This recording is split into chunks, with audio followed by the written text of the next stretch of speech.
आप सभी का स्वागत है इस सबक स्कूल लेसन स्टडी में। हम आपके परमेश्वर का बहुत शुक्रगुजार हैं कि परमेश्वर ने ये समय दिया कि आज के हम लेसन स्टडी जो है इस सुबह सीख सकते हैं। हमारे लेसन का पार्ट जो है वो पार्ट नंबर 12 है और इसका नाम है the harvest and the harvesters, यानी काटने वाला और कटनी। इसके बारे में आज हम जो है कुछ चर्चा करेंगे। आइए हम याद करने की आयत को हम देखेंगे। जो याद करने की आयत हमारी यूहन्ना उसका 15 और उसकी 8 पद पे जो है वो पाया जाता है। यूहन्ना 15 उसका 8, मेरे पिता की महिमा इसी से होती है कि तुम बहुत सा फल लाओ, तब ही तुम मेरे चेले ठहरोगे। कितनी तो वो कैसे फल लाना और चेले के बीच में जो है संबंध है उसको बता रहा है कि पर पिता की महिमा इसी बात में है कि हम फल लाएं और इसी से हम उसके चेले जो है वो ठहरेंगे। सो फल आना और उसका चेले बनने में जो है वो बहुत ही गहरा संबंध है। इसीलिए क्वार्टरली हमारी बताती है कि प्रभु यीशु मसीह ने सिर्फ गरीबों को, अमीरों को और बीमारों को ही नहीं बुलाया चेले बनने के लिए, पर प्रभु यीशु मसीह ने काटने वालों को भी चेले बनने के लिए बुलाया है। उस कटनी के लिए प्रभु यीशु मसीह जो है वो तैयार कर रहा है।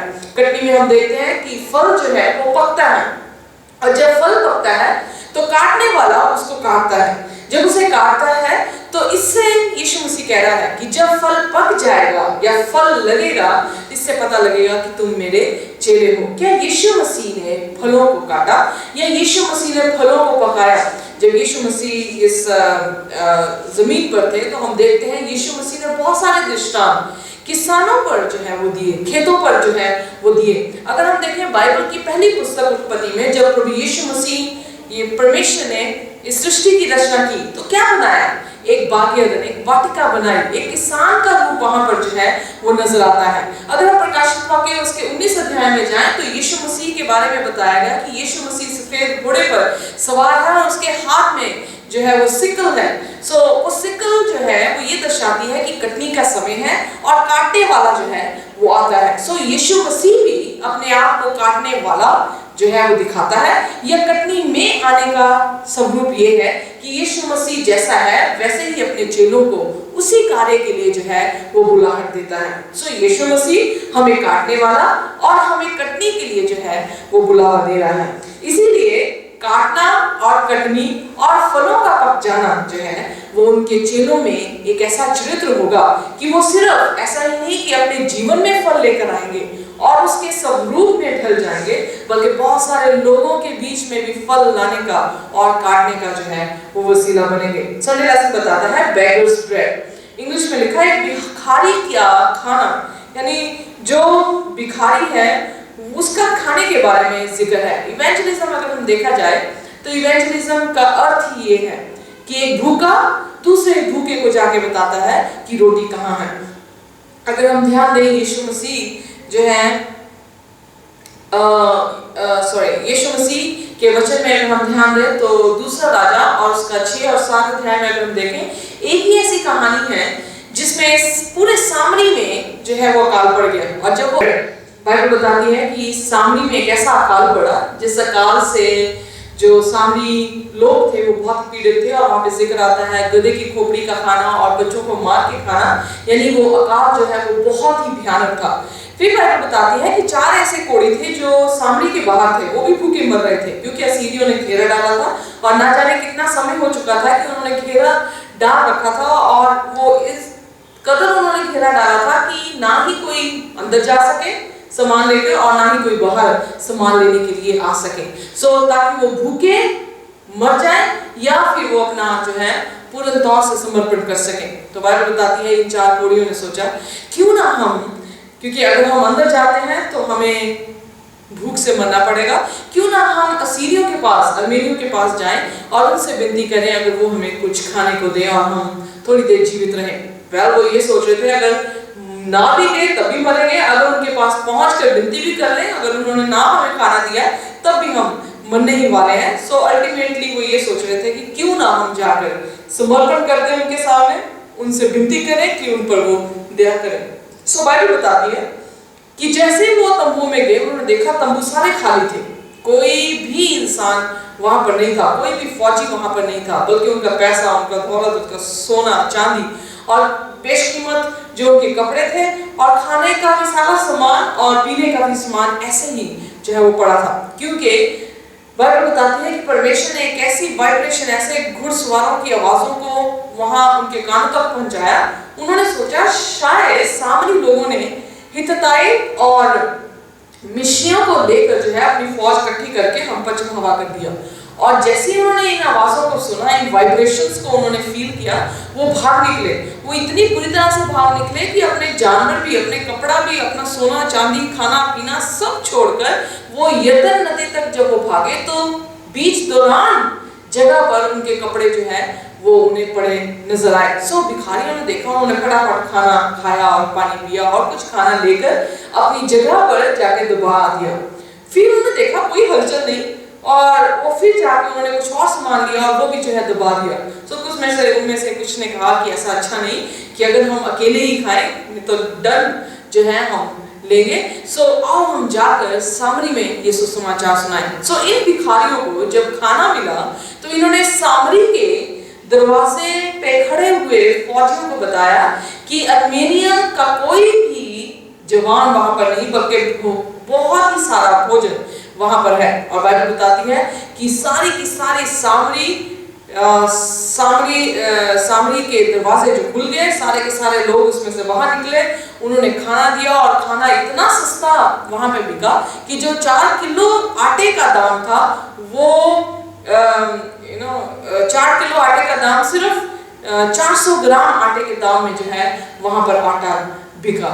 सो परमेश्वर के वचन में अगर हम देखें तो परमेश्वर सचमुच यही चाहता है कि हम लोगों को सुसमाचार सुनाएं। अगर हम सचमुच में भूखे थे और हमने खाना खा के अपने आप को तृप्त किया है तो परमेश्वर हमें बुलाता है कि हम उन लोगों को जाकर सुसमाचार सुनाएं और उनको भी तृप्त करें। यूहन्ना 1:40 में लिखा, उन दिनों में से जो यूहन्ना की बात सुनकर यीशु के पीछे हो लिए थे, एक तो शमौन पतरस का भाई अंद्रयास था।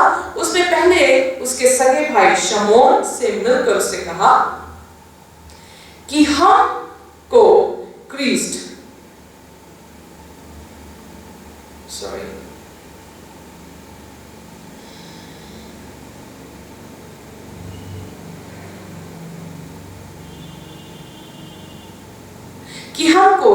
अर्थात मसीह मिल गया। वह उसे यीशु के पास लाया। यीशु ने उस पर दृष्टि करके कहा कि तू यूहन्ना का पुत्र शमौन है, तू कैफा अर्थात पतरस कहलाएगा। दूसरे दिन यीशु गलील को जाना चाहा और फिलिप्पुस से मिलकर कहा, मेरे पीछे हो ले। फिलिप्पुस तो अंद्रयास और पतरस के नगर बैतसैदा का निवासी था। फिलिप्पुस ने नतनएल से मिलकर उससे कहा कि जिसका वर्णन मूसा ने व्यवस्था में और भविष्यद्वक्ताओं ने किया है वह हमको मिल गया, ये यूसुफ का पुत्र यीशु नासरी है। नतनएल ने उससे कहा, क्या कोई अच्छी वस्तु भी नासरत से निकल सकती है? फिलिप्पुस ने उससे कहा, चलकर देख ले। यहाँ पर यूहन्ना की इंजील जो है बहुत ही दिलचस्प इंजील है, क्योंकि यूहन्ना की इंजील में हम पाते हैं कि लोगों ने बशारत के लिए एक शब्द, एक फ्रेज जो है वो बहुत इस्तेमाल किया, चल और देख। यहाँ पर हम देखते हैं कि इंद्रियास पतरस के पास या फिलिप्पुस के पास आता है और वो विश्वास नहीं कर पाते, पर विश्वास ना करने के बावजूद भी वो उनको एक फ्रेज छोड़ के जाते हैं, चल और देख। अगर हम सामरी औरत को देखें, सामरी औरत जो है उसे यीशु मसीह मिलता है। वो यीशु मसीह का खुलासा जो है जब उसके पास या उस तक पहुंचता है कि यीशु मसीह एक आम इंसान नहीं बल्कि सचमुच में मसीहा है जो आने वाला था, तो वो भागती है, अपना मटका वहीं पे छोड़ के वो नगर को भागी। और जब वो भागी, बाइबल बताती है कि उसने जाकर कहा कि मुझे मसीहा मिल गया है, आओ और देखो। और वहां पर भी हम देखते हैं कि प्रभु यीशु मसीह के वचन में हम पाते हैं कि उन्होंने यही शब्द बोला, आओ और देखो। यहाँ पर इंद्रियास भी भूखा था जो तृप्त हुआ, जिसे मसीहा मिल गया, और वो दूसरे भाई को जाके कह रहा है कि आओ और देखो, मसीहा को पाओ। यहाँ पर हम सामरी औरत को देखते हैं जो कि बहुत ही बेबेचानी थी, अच्छी औरत नहीं थी, पर जब यीशु मसीह उसे मिला तो उसने भी आकर यही कहा, आओ और देखो। तब स्त्री अपना घड़ा छोड़कर नगर में चली गई और लोगों से कहने लगी, आओ एक मनुष्य को देखो। सो यहाँ पर स्त्री ने जब उन्हें कहा कि आओ और देखो, और जब वो आए उन्होंने प्रचार सुना और उन्होंने स्त्री से क्या कहा, अब हम तेरे कहने ही से विश्वास नहीं करते, क्योंकि हमने आप ही सुन लिया और जानते हैं कि यही सचमुच में जगत का उद्धार करता है। किसी की गवाही से बहुत सारे लोगों का बदलना यही बशारत है। अगर उस दिन इंद्रियास यूहन्ना की बात को ना सुनता और जाकर उसे ना देखता, क्योंकि जब यीशु मसीह के पास आए, जब यूहन्ना ने कहा यही वो मेमना है जो जगत के पाप उठाए लिए जाता है, तो यीशु के पास आके कहने लगे क्या हम तेरे साथ रह सकते हैं? तो यीशु ने उनसे क्या कहा? आओ और देखो। अगर यूहन्ना ने ना कहा होता और यीशु उनसे ये ना कहता आओ और देखो, तो शायद वो यीशु मसीह के चेले ना बनते। अगर वो यीशु मसीह के चेले ना बनते तो फिर पतरस और फिलिप्पुस तक ये कलाम ना पहुंचता जिन्हें उन्होंने भी यही कहा आ और देख। और इसी तरह से प्रभु यीशु मसीह का वचन जो है वो पूरे जगत में फैला। इसलिए एक भिखारी ही जान सकता है कि जहां से उसे तृप्ति हुई, और वो जब तृप्त हो जाता है तो फिर वो आगे बढ़कर लोगों को बताता है। अगर हम सचमुच में यीशु मसीह के लहू से तृप्त हैं, अगर उसके वचनों की, उसके सत्य से हम तृप्त हो चुके हैं, तो अगर हम नहीं बता रहे दूसरों को, इसका अर्थ ये है कि अभी तक हम तृप्त नहीं हुए। पर जो तृप्त होता है वो हमेशा बोलता है और बताता है लोगों को कि वो कहां से तृप्त हुआ है। कटने और काटने के लिए यीशु मसीह आपको बुलाता है और मुझे भी बुलाता है, और क्या कहता है? आओ और देखो। यही तो भजन संहिता लिखने वाला क्या कहता है? देखो परमेश्वर कितना भला है। come and see, come and taste, the Lord is good। प्रभु यीशु मसीह कितना भला है, ये तब तक नहीं मालूम पड़ता जब तक हम जाते और देखते नहीं है। when मंडे लेसन बताता है when Jesus urged patience, प्रभु यीशु मसीह ने उन्हें धैर्य रखने के लिए कहा। आइए देखिए हमारी याद करने की हमारे यहाँ पढ़ने की आयत जो है लूका उसका 24 उसकी 47 से 53 वर्ष है, मैं पढ़ने वाली हूँ। और यरूशलेम से लेकर सब जातियों में मन फिराव का और पापों की क्षमा का प्रचार उसी के नाम से किया जाएगा।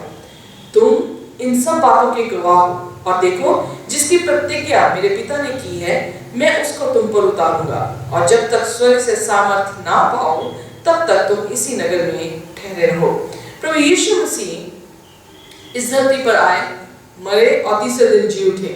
यीशु मसीह के जी उठने के बाद यीशु मसीह ने तुरंत अपने चेलों को नहीं कहा कि जाओ और जाके प्रचार करो, क्योंकि ये इनफ था उनके लिए बोलना और प्रचार करना कि यीशु मसीह मरा पर वो जी उठा, क्योंकि बहुत सारे लोग मरते हैं पर जीते नहीं। पर यीशु मसीह एक ऐसा विशेष परमेश्वर है जो मरा और तीसरे दिन जी उठा।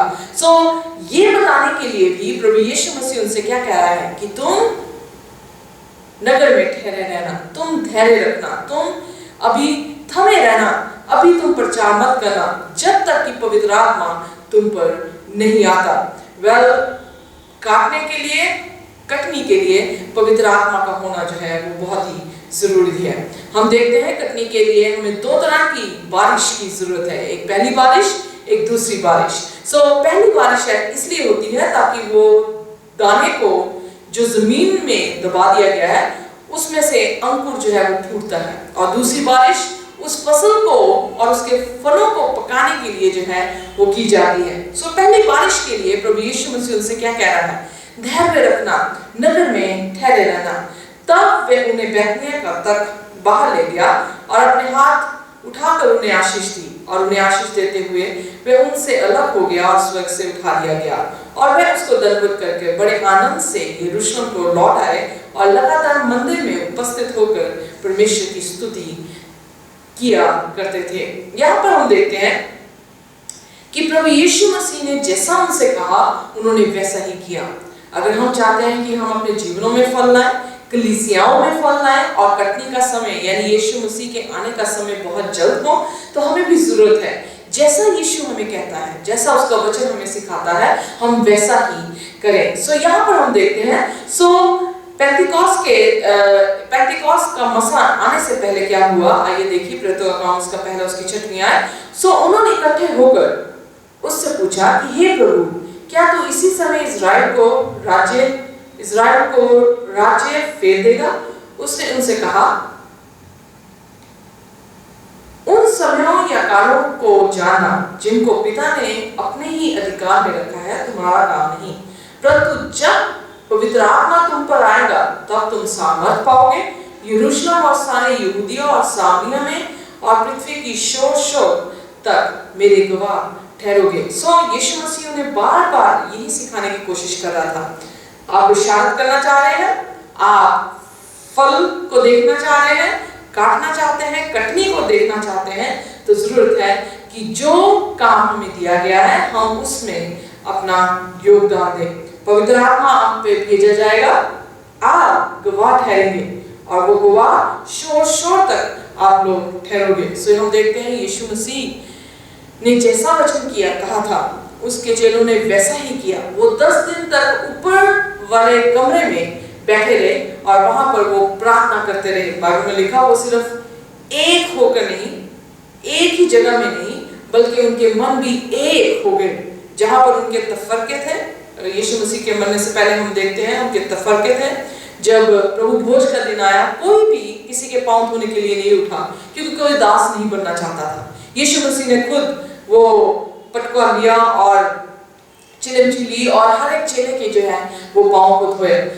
बाइबल ये बताती है कि उनके तफरके थे, वो चाह रहे थे कौन दाएं या बाएं हाथ उसके बैठेगा।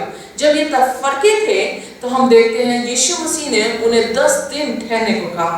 वो 10 दिनों में उन्होंने जो पश्चाताप किया, एक दूसरे के साथ एक दूसरे के प्रति प्रेम को उत्पन्न किया, और जब वो पूर्ण तौर से एक हो गए तो पवित्र आत्मा और उसका सामर्थ जो है उन पर आ उतरा। और हम देखते हैं जब उतरा और जब उन्होंने प्रचार किया और वो गवाह ठहरे तो बहुत सारे लोगों ने यीशु मसीह पर विश्वास किया। प्रेरितों का काम उसका 16 उसकी 6 में लिखा कि वो अलग।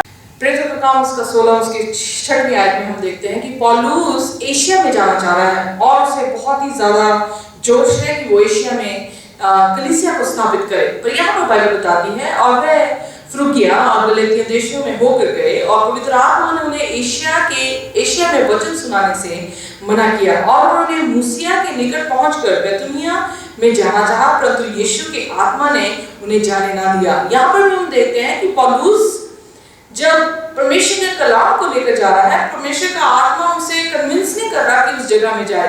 मुझे नहीं मालूम किस प्रकार से परमेश्वर के आत्मा ने उसे बताया होगा, पर शायद परमेश्वर ने उनके लिए दरवाजे बंद किए होंगे या किसी और ढंग से परमेश्वर उनको बता रहा है। तो फिर बाइबल बताती है और पौलुस ने रात को एक दर्शन देखा कि एक मकेदोनिया पुरुष खड़ा हुआ, उससे विनती करके कहता है कि पार उतरकर मकेदोनिया में आ और हमारी सहायता कर। उसके ये दर्शन देखते ही हमने तुरंत मकेदोनिया जाना चाहा, ये समझकर कि परमेश्वर ने हमें उन्हें सुसमाचार सुनाने के लिए बुलाया है।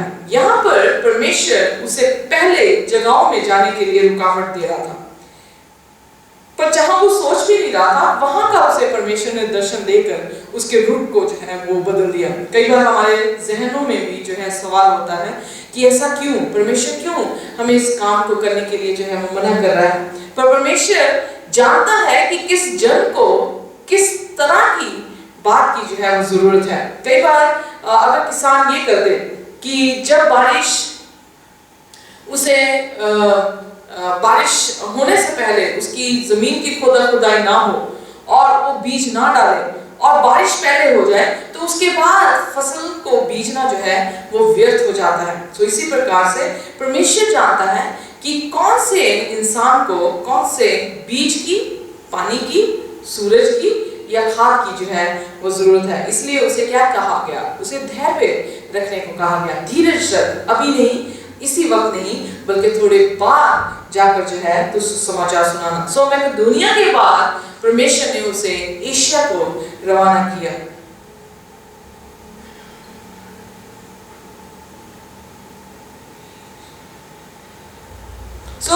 उसके बाद परमेश्वर हम देखते हैं कि उसको मकेदोनिया और उसके लोगों के बीच में उसका प्रचार करना जो है उसने ठहराया।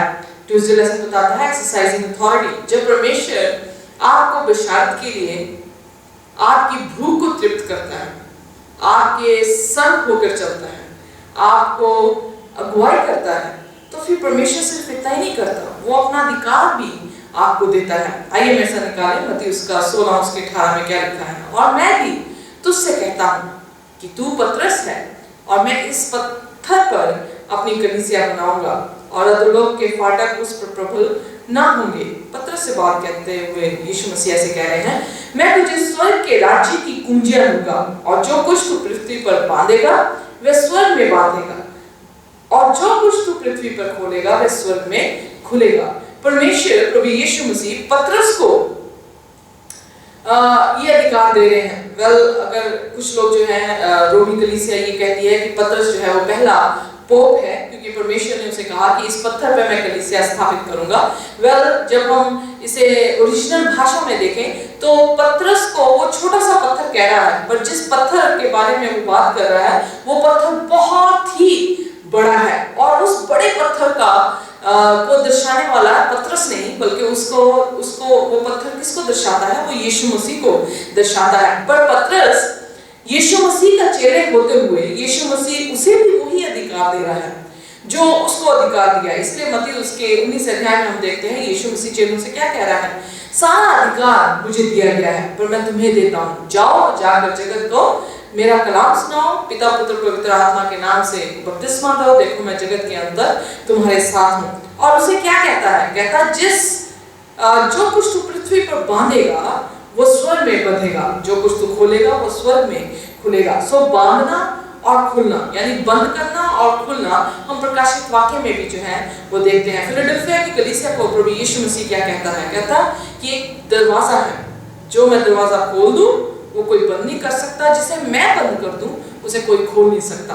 सो फिलाडेल्फिया की कलीसिया हम देखते हैं कि प्रोटेस्टेंट कलीसिया है, जो प्रोटेस्टेंट चर्च रोमी कलीसिया से उदय हुआ उस समय का जो है वो जिक्र करता है। कौन सा ऐसा दरवाजा है जो परमेश्वर खोलता है, वो दरवाजा कोई और नहीं, वो दरवाजा है सुसमाचार का।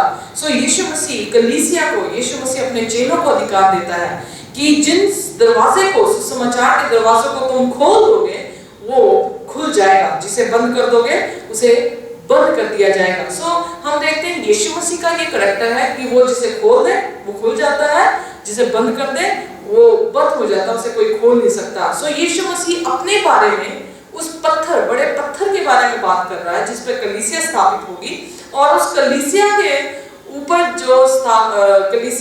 जो चेले भी स्थापित हैं उनको भी वैसा ही अधिकार देता है। अगर हम देखें तो पतरस ही पहला था जिसने पेंटिकॉस्ट के दिन जो है वो प्रचार किया। पतरस ही पहला व्यक्ति है जिसने अन्य जातियों में प्रचार किया, जैसे कॉर्नेलियस के घर में जो है यीशु मसीह ने उसे भेजा। सो एक ऐसा दरवाजा, सुसमाचार का दरवाजा जो पतरस के द्वारा जो है वो खुला इस धरती पर, वो आज तक जो है वो बंद नहीं हुआ। सो यीशु मसीह इसलिए कहता है कि जब तुम जाओगे तो मैं तुम्हें अधिकार दूंगा। सो परमेश्वर अपने लोगों को अधिकार देता है। कहते हैं कि 70 लोगों को प्रभु यीशु मसीह ने 2-2 करके चेलों को भेजा। जब वो चेलों को अपने पास से भेजता है तो क्या होता है, वो ऐसे अधिकार से जाते हैं, खुशी खुशी लौट के आके क्या कहते हैं, यीशु मसीह तेरे नाम से दुष्ट आत्माएं भी हमारे सामने जो है वो खड़ी नहीं रह सकी। सो यीशु मसीह बाइबल के वचन में लिखा, तुम मुझसे भी बढ़कर काम करोगे, बिना अधिकार के हम उससे बढ़कर काम नहीं कर सकते। सो परमेश्वर कटनी के लिए काटने वालों को अधिकार देता है कि वो कटनी के लिए जो है वो समा तैयार करें। सो इसलिए हम देखते हैं कि प्रभु यीशु मसीह वेडनेसडे लेसन में हम देखते हैं लेबरर फॉर द हार्वेस्ट। प्रभु यीशु मसीह जो है वो कैसे मजदूरों को उस हार्वेस्ट के लिए बुलाहट देता है। मत्ती उसका 9:36 में लिखा, जब उसने भीड़ को देखा तो उसको लोगों पर तरस आया, क्योंकि वे उन भेड़ों की नाई जिनका कोई रखवाला ना हो व्याकुल और भटके हुए थे। तब उसने अपने चेलों से कहा, पके खेत तो बहुत है पर मजदूर थोड़े हैं, इसलिए खेत के स्वामी से विनती करो कि वे अपने खेत काटने के लिए मजदूर भेज दे। तो यहाँ पर हम देखते हैं कि खेत पके हुए हैं पर मजदूर जो है वो कम है। इसीलिए कटनी के लिए और काटने वालों के लिए यीशु मसीह अपनी कलीसिया के लोगों को और दुनिया के लोगों को जो है वो बुलाहट देता है।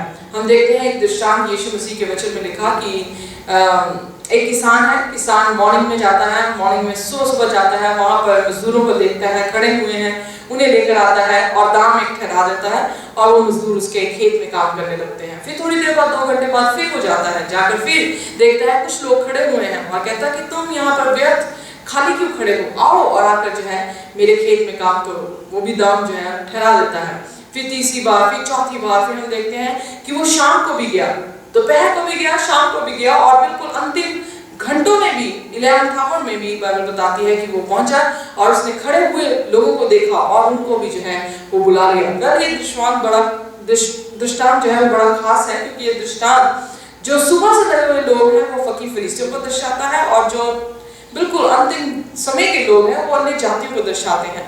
फिर हम देखते हैं कि सभी मजदूरों का दाम जो है वो बराबर है। हम देखते हैं कि स्वर्गीय बादशाह या हमेशा की जिंदगी हर एक इंसान को बराबर दाम या इनाम पर जो है वो दी जाएगी। पर यहाँ पर हम देखते हैं कि किसान अपने घर में नहीं बैठता, किसान जाता है लेकर आता है, जाता है लेकर आता है, जाता है लेकर आता है। क्यों? क्योंकि फसल पकी हुई है, मजदूर जो है वो कम है और जब मजदूर कम है फसल काटने की भी टाइमिंग्स है। अगर टाइमिंग से चूक जाए तो फिर क्या होता है, फसल सारी की सारी खराब हो सकती है। बारिश आ जाएगी, फसल को खराब कर देगी, या कुछ आंधी तूफान आएंगे उस फसल को जो है वो खत्म कर देंगे। सो इसलिए समय पर अगर फसल ना काटी जाए तो फिर वो फसल जो है वो बर्बाद हो जाती है। इसीलिए परमेश्वर खास करके उन मजदूरों को बुलाने की और उन मजदूरों को तैयार करने की जो है कोशिश कर रहा है। प्रभु यीशु मसीह के लिए ये मजदूर ही हैं जो उसको समय बिल्कुल राइट समय पर इन फसलों को काट कर उसके गोदाम में जो है वो पहुंचा सकते हैं। कई बार ऐसा होता है कि मीटिंग चलती है और कुछ लोग अपने जीवन को यीशु मसीह को समर्पण करते हैं, पर अगर सही समय पर कलीसिया या कलीसिया के पास वाहन उन्हें पकड़ ना ले तो क्या होता है, वो कलीसिया छोड़कर हमेशा के लिए चले जाते हैं। सो इसलिए थर्सडे लेसन बताता है लॉस्ट एंड फाउंड, जो गुम गया उसे पाया गया। या लूका उसके 15 अध्याय में हम देखते हैं 3 दृष्टांत है। एक ऐसा दृष्टांत जिसमें भेड़ गुम जाती है और उसका चरवाहा जो है अपनी 99 भेड़ों को छोड़कर रात के समय में पूरा खतरा लेते हुए वो ढूंढने के लिए जाता है और जब वो ढूंढने के लिए जाता है उसको तब तक चैन नहीं मिलती जब तक उसे पा नहीं लेता। सो वो उसे पाकर वापस आता है और बड़ी खुशी मनाता है। फिर दूसरा हम दृष्टांत देखते हैं, एक औरत है जिसका सिक्का गुम गया और जब वो गुम गया उसने पूरे घर को जो है वो साफ किया और ऊपर नीचे सब जगह देखा और तब तक सांस नहीं लिया जब तक उसे मिल नहीं गया। तीसरा दृष्टांत हम देखते हैं कैसे उजाड़ू पुत्र का जिसका पिता हर रोज उसकी राह जोता है और जब वो उसे आते देखता है और इतना खुश होकर उसे गले लगाता है, उसके कपड़ों को बदल देता है, उसकी जूती को बदलता है, उसके हाथों में अंगूठी देता है और फिर एक बहुत बड़ा जश्न जो है वो करता है। इन तीनों अध्यायों में प्रभु यीशु मसीह उन्हें ये बताना चाह रहा था कि चाहे वो एक चरवाहा हो, चाहे वो किसान हो, चाहे वो पिता हो, चाहे वो एक औरत हो, जिसकी चीज गुमती है उस गुमने वाले को नहीं मालूम कि वो चीज गुम गई है। और दूसरी बात हम देखते हैं कि जो चीज गुम गई है उस चीज को नहीं मालूम कि उसका मोल क्या है और वो गुमी है उसे ये भी नहीं मालूम कि वो गुम गई है। पर चरवाहा एक रूप में चरवाहा, औरत या एक पिता यीशु मसीह को दर्शाता है और यीशु मसीह उसे ढूंढता है जब तक कि उसे मिल ना जाए। सो बाइबल ये बताती है कि आपको और मुझे यीशु मसीह तब तक ढूंढता है जब तक हम उसे मिल ना जाए। सो हर सुबह शाम बाग एदन में हम देखते हैं कि आदम और हवा यीशु से मिलने नहीं जाते थे, पर कौन जाता था? यीशु मसीह उनको खुद आकर मिलने को आता था। सो यीशु मसीह आपके लिए और मेरे लिए जो हम गुम चुके हैं, जो अपना मोल नहीं जानते, जो ये नहीं जानते कि हम गुमे हैं, क्योंकि उजाड़ू पुत्र के पिता को हम देखें, एक तो उजाड़ू पुत्र था जो बाहर गुम गया, एक दूसरा पुत्र था जो घर के अंदर गुमा हुआ था। वो कहने लगा मैं तेरे दास की तरह तेरा काम नहीं करता रहा पर तूने कभी भी जश्न नहीं मनाया। अपने आप को वो दास समझता रहा कि वो गुलाम है। उसे ये नहीं मालूम था कि वो गुलाम नहीं बल्कि वो पिता का बेटा है। सो एक बेटा ऐसा है जो घर के अंदर खो गया है और दूसरा बेटा ऐसा है जो घर के बाहर खोया हुआ है। सो दोनों तरीकों से हम देखें, दुनिया के कोई भी कोने में किसी भी तरह का रंग का इंसान, किसी भी कबीले से आता हुआ इंसान, चाहे वो कलीसिया में है चाहे कलीसिया के बाहर है, हम सभी यीशु मसीह के लिए खोए हुए हैं। यीशु मसीह हमारा मोल जानता था, उसका मोल इतना दिया कि उसने अपना खून क्रूस पर हमारे लिए बलिदान कर दिया। क्या हम जानते हैं कि हम यीशु मसीह के कितने प्रिय हैं और यीशु हमसे कितना प्रेम करता है? क्या हम जानते हैं कि यीशु मसीह आपको कितना ढूंढता है? तब तक ढूंढता है जब तक कि आप उसे मिल न जाए। इसीलिए बाइबल में लिखा, स्वर्ग में एक पापी के तौबा करने पर बहुत ही खुशी उसके स्वर्गीय दूत मनाते हैं। इसलिए मनाते हैं क्योंकि आप बहुत ही बहुमूल्य हैं। क्या आप मिल चुके हैं? अगर आप मिल चुके हैं तो क्या आप लोगों को ढूंढते हैं? यीशु मसीह आज हम लोगों को ढूंढने के लिए बुलाता है। अगर हम ढूंढते नहीं हैं, इसका अर्थ ये है कि आज तक हम भी यीशु मसीह को मिले नहीं हैं। आज तक हमने भी अपना जीवन यीशु को दिया नहीं है।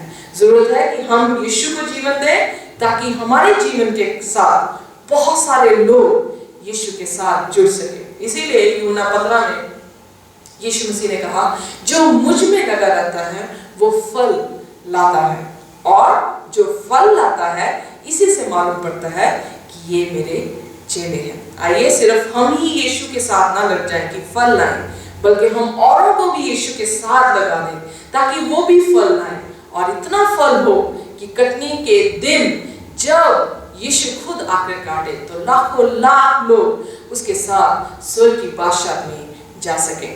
आइए अपने सिरों को झुकाएंगे और हम प्रार्थना करेंगे। प्रभु यीशु, मैं आपके बहुत शुक्रगुजार हूँ, धन्यवाद करती हूँ इन अच्छे लेसन्स के लिए और आपके लोगों के लिए जिन्होंने ये लेसन्स हमारे लिए लिखा है। आप बरकत दें और हम सभी को आशीष और बरकत दें, खास करके हमारी कलीसिया को, ताकि जब आपके वचनों को सुने आपके नाम की भलाई करें और आप ही ना बचें बल्कि औरों को बचाने का वसीला बने। यीशु के नाम से मांगते हैं।